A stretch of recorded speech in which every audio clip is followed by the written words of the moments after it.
राधे राधे दोस्तों, कार्तिक मास का 7वां अध्याय प्रारंभ करने वाले हैं, तो वीडियो में लास्ट तक बने रहें। मंगलकारी श्री हरि का सच्चा नाम दहाऊं, कार्तिक माह का महंत 7वां अध्याय बताऊं। नारद जी कहने लगे, हे राजन, कार्तिक मास में व्रत करने वालों के नियम को संक्षिप्त में बतलाता हूँ, आप सुनिए। व्रत को सबसे प्रकार आशिक मास, उर्द, राई, खटाई और नशीली वस्तुओं का त्याग कर देना चाहिए। व्रत को दूसरों का अनुग्रहण नहीं करना चाहिए, किसी से दोष करना नहीं चाहिए और तीर्थ के अतिरिक्त अन्य कोई यात्री नहीं करनी चाहिए।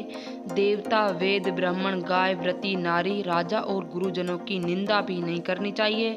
व्रत को दाल, तिल, पकवान व दान किया गया भोजन ग्रहण नहीं करना चाहिए। किसी की चुगली या गंदी नियत नहीं करनी चाहिए। किसी भी जीव को मांस नहीं छूना चाहिए। पान, कत्थक, चूना, नींबू, मछली, बास और झूठा अन्न के प्रयोग नहीं करना चाहिए। गाय, बकरी, भैंस के अतिरिक्त अन्य किसी पशु का दूध नहीं पीना चाहिए। कश्यप के पात्र में रखा हुआ पंचगत बहुत घड़ा का पानी तथा केवल अपने लिए ही पका हुआ अन्न प्रयोग में करना चाहिए। कार्तिक मास का व्रत करने वाले मनुष्य को सदैव ब्रह्मचर्य का पालन करना चाहिए। उसे धरती पर सोना चाहिए और दिन के चारों पहर में केवल एक बार पीतल में भोजन करना चाहिए। व्रत कार्तिक मास में केवल नारिक चतुर्दशी, जिसे छोटी दीपावली भी कहा जाता है, इस दिन शरीर में तेल लगाना चाहिए। कार्तिक मास में व्रत करने वाले मनुष्य को प्याज, मूली, गाजर, मूली, कासपंद, लोई, तरबूज, इन वस्तुओं का प्रयोग बिल्कुल नहीं करना चाहिए। राजस्व,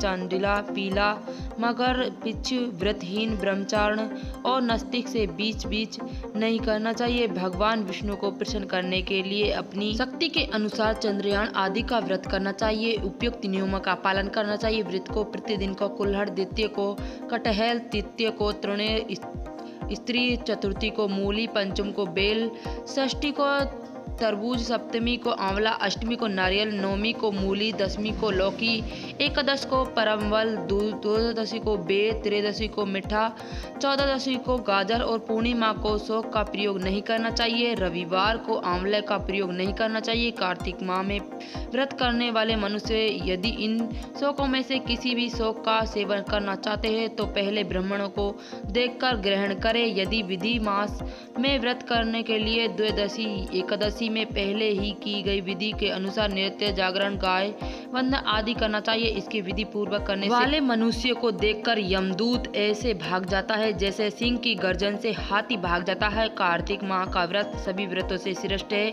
इसके अतिरिक्त जितना भी व्रत यज्ञ है वह 1000 की संख्या में किए जाना भी इस तुलना में नहीं कर सकता, क्योंकि यज्ञ करने वाला मनुष्य को सीधा वैकुंठ की प्राप्ति होती है। जिसी प्रकार राजा की रक्षा हेतु अंग रक्षा करते हैं, उसी प्रकार कार्तिक माह का व्रत करने वाले की रक्षा भगवान विष्णु की आज्ञा से इंद्र देवता करते हैं। मनुष्य जहाँ भी करता है वहाँ उसकी पूजा होती है, उसके यश फैलता, उसके निवास स्थान पर भूत प्रेत आदि कोई भी नहीं आ पाते हैं। विधि पूर्वक कार्तिक माह का व्रत करने वाले मनुष्य के पुण्य का वर्णन करने में ब्रह्मा जी भी असमर्थ है। ये व्रत सभी पापों को नष्ट करने वाला है, पुत्र पात्र और प्रदान करने वाला है, धन धान्य की वृद्धि करने वाला है। अगर कार्तिक मास में स्नान करते हैं तो वैकुंठ का धाम मिलता है। तो ये संपूर्ण जानकारी कार्तिक मास के 7वें अध्याय के बारे में। वीडियो अच्छी लगे तो वीडियो को लाइक शेयर करना। अगला अध्याय अगली वीडियो में कमेंट में भगवान विष्णु जरूर लिखना।